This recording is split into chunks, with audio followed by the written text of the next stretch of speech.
prosecution, especially the trial that I really followed was the bunker with the standoff from Uh-huh. 2014. There was a lot of just dirty deeds and misconduct on the part of the prosecution, which I don't really think that people know how much that was. I mean, there's been reports of it and stuff like that, but I mean, the depths that they went to, staggering, really. Yeah. Yeah, there was over well, first of all, they put us in prison for 2 years, and a year of Hmm. that we spent in solitary confinement because they were trying to Mm. break us because they knew they didn't have, rights, and they knew that they were completely in violation of our rights.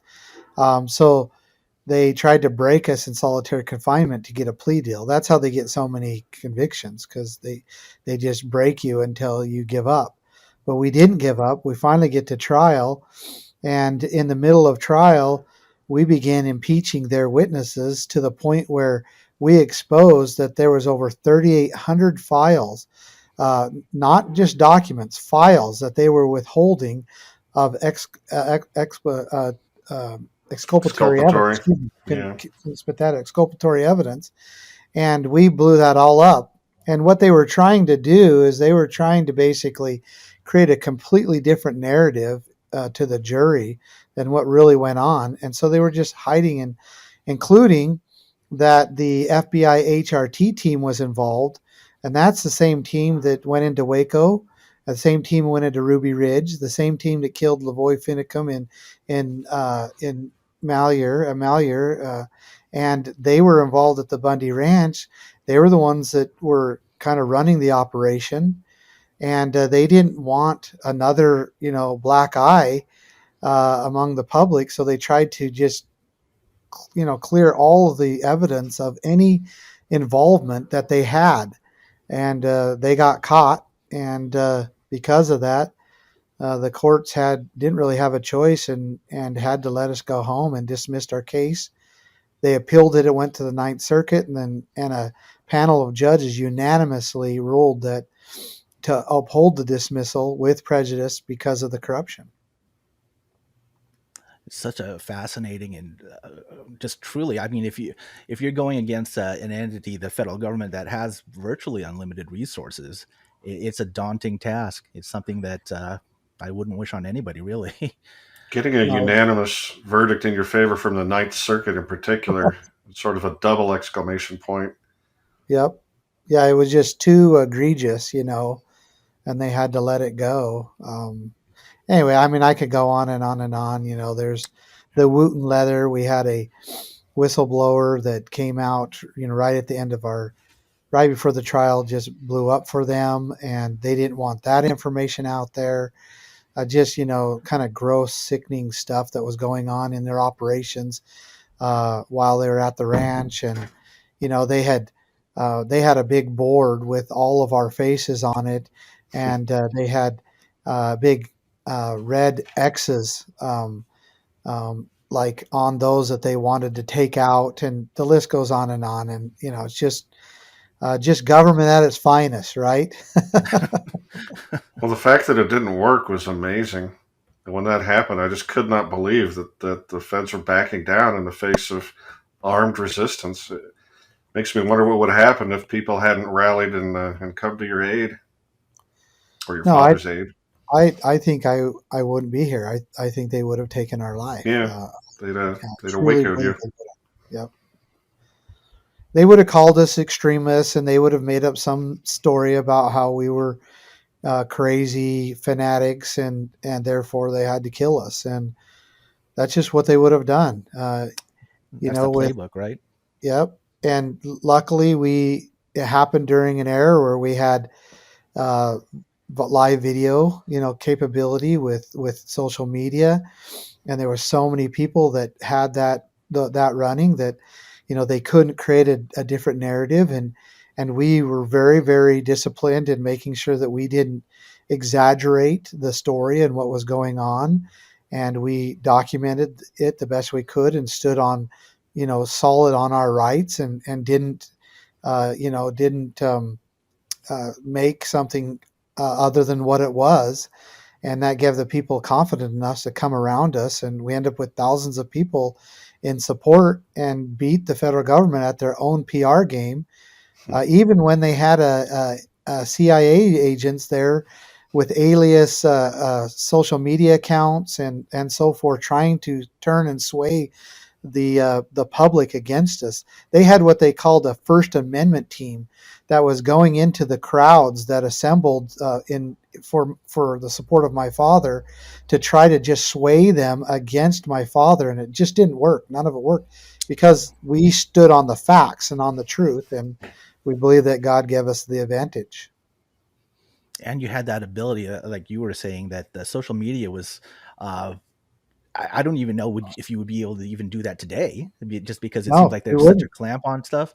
Whereas Yeah, like back then, this is going 2014, I believe it was. this So is 8 yeah, I years mean, ago. Yeah, it's yeah. crazy. Yeah, I wonder if it's some such of what it's helped important. was that you had the first people that came with cameras to cover it were like local news crews rather than some CNN like behemoth that comes swooping down. That had to have helped to get unfiltered video going out. I think so. There was independent media there, local media, and then of course towards the end, you had all the satellite trucks and everybody trying to get, their viewers, but they were a little bit late to the game, and I think that probably did. I know the video that really went viral that started to was a video from an independent media guy by the name of Pete Santilli, and he videoed when they tased me 3 times, when they threw my Aunt Margaret to the ground, when they're sicking dogs on us, and then he, and he, sent that out, including video of the snipers on the hills, and Hmm. eventually them killing cattle from the helicopter and all of that, and so that went out viral. In fact, he was so successful in his media, both at the Bundy Ranch and in Oregon and Malheur, that they arrested him, and he spent 2 years in federal prison with us. Wow. Wow. What was the crime? They tried to throw him in the conspiracy, saying it was part of the conspiracy to do all these things. And I mean, there was no communication or conspiracy with that reporter. He was just if you quote unquote a conservative reporter just trying to report the truth. And because they were so there's a terminology, I'll just use the second half of it. They were so hurt that that they that we were getting the truth out, and they couldn't control the narrative, that they just began slapping anybody down, especially him that was so effective. In Malheur, when he was doing that, he was running live 24/7, running live on Malheur, and he had like at some points I think he was pushing like 9 million viewers live, Wow. and it was just they just couldn't control the narrative, and ultimately arrested him, and that shut him down, of course.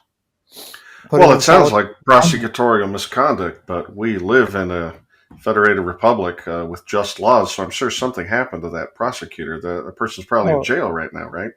yeah, yeah, yeah. You know the answer to that. Uh, Even though there's gross misconduct, prosecutorial misconduct, intentional covering up of exculpatory evidence, massive exculpatory evidence, not one government agent or attorney or FBI, not one person, no Bureau of Land Management agent, nobody was ever reprimanded, lost their job, demoted, nothing for the Bundy Ranch or the Oregon stuff. Brutal. That's par for the course, I suppose. Yeah, they protect themselves, and then they say, well, why don't you, people say, well, why don't you sue them? Well, because I don't want to spend 20 years in federal court, a couple $1 million in the hole to attorneys, and find out that some circuit court just overrules a judgment if you can get it, and that's that's the best you'll see. Plus, our regime officials are spiteful, and you could spend all that money, lose your case, and then make some enemies who come and Yeah. harass you with some made up nonsense. Yeah, I just want to be left alone. I just want to live my life. I'll make my own money. It was a huge hit, financially, on my family and emotional and all of that. It was a huge hit, but uh, you know, we're tough, we're resilient, and I don't want nothing from them. I want them to leave me alone. I don't want their money. I don't want their help. I don't want nothing. Just leave me alone. That's all I've ever wanted. That's all my father's ever wanted. And that's all anybody else has ever wanted that I've stood for and stood with. As it stands, where we're at here in 2022, um, is there any like, I mean, has there been any inkling of anything else happening with, say, up in Bunkerville, or anything like that, or No, or is it my just pretty much done? it's done. And Good. that's part of the story. Because now I'm not saying that they can't come up again, but the people spoke and the people defended, and they backed them off, and my dad went back to ranching. And they did kill about 60 head of cattle by helicopter and dumped them in mass graves, but we recovered. And my dad recovered the herd and restored the damage that they did to the range and to the ranch and all of that, and he went back to ranching. And he was able to do that because he's still under the cloak and protection of the American people. I mean, they're like, if we ever try to do anything to Clive and Bundy, there was thousands this time, and there'll be tens of thousands, maybe hundreds of thousands next time. And so he goes about and does what he's been doing, and my family's been doing there for 150 years. And you'll see a Bureau of Land Management ranger come down the road, and he'll be in his horse or truck or trailer or tractor, and they just pass each other and they pretty much ignore each other. This has been the Battleborn Podcast, brought to you by the Libertarian Party of Nevada. Check us out at our website, lpnevada.org, where you can learn more about us and about libertarianism, the greatest political philosophy known to man. At lpnevada.org, you can become a member, donate, volunteer, check out our upcoming events, or just sign up for our newsletter. Help us make the world a more free place, beginning right here in Nevada. That's lpnevada.org, the home of the Libertarian Party of Nevada.